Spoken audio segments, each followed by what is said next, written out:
In Pike's 1871 letter to Mazzini, Pike wrote, "The First World War must be brought about in order to permit the Illuminati to overthrow the power of the czars in Russia and of making that country a fortress of atheistic communism. The divergence caused by the agentur, which are the agents of the Illuminati, between the British and Germanic empires will be used to foment this war. At the end of the war, communism will be built and used in order to destroy the other governments and in order to weaken the religions. Students of history will recognize that the political alliances of England on one side and Germany on the other, forged between 1871 and 1898 by Otto von Bismarck, Albert Pike's co-conspirator, were instrumental in bringing about the First World War, which really had no reason to happen other than creating this order, moving further into the New Age. The Second World War must be fomented by taking advantage of the differences between the fascists and the political Zionists.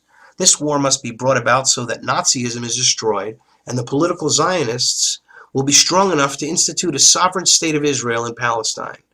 During the Second World War, international communism must be made strong enough in order to balance Christendom, which would then be restrained and held in check until the time when we would need it for a final social cataclysm.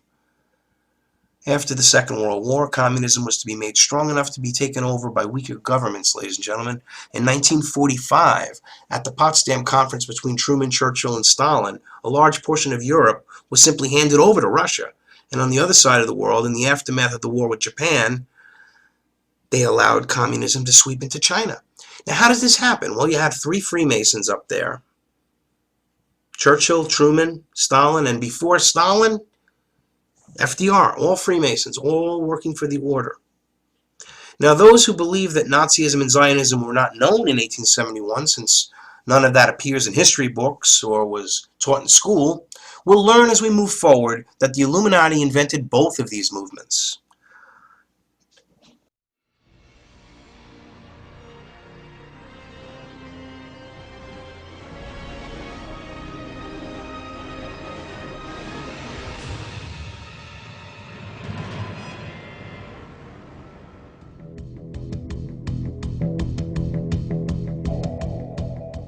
Munich in 1918.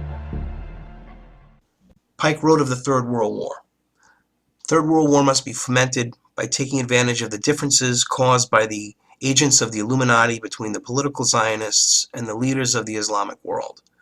The war must be conducted in such a way that Islam, the Muslim Arabic world, and political Zionism, the State of Israel, mutually destroy each other. Meanwhile, the other nations, once more divided on the issue, will be constrained to fight to the point of complete physical, moral, spiritual, and economic exhaustion. We shall unleash the nihilists and the atheists, and we shall provoke a formidable social cataclysm in which, in all its horror, will show clearly to the nations the effect of absolute atheism, origin of savagery and of the most bloody turmoil. Then everywhere the citizens, obliged to defend themselves against the world minority of revolutionaries, will exterminate those destroyers of civilization and the multitude disillusioned with Christianity, whose deistic spirits will from that moment be without compass or direction, anxious for an ideal, but without knowing where to render its adoration, will receive the true light through the universal manifestation of the pure doctrine of Lucifer, brought finally out in the public view. This manifestation will result from the general reactionary movement, which will follow the destruction of Christianity and atheism, both conquered and exterminated at the same time.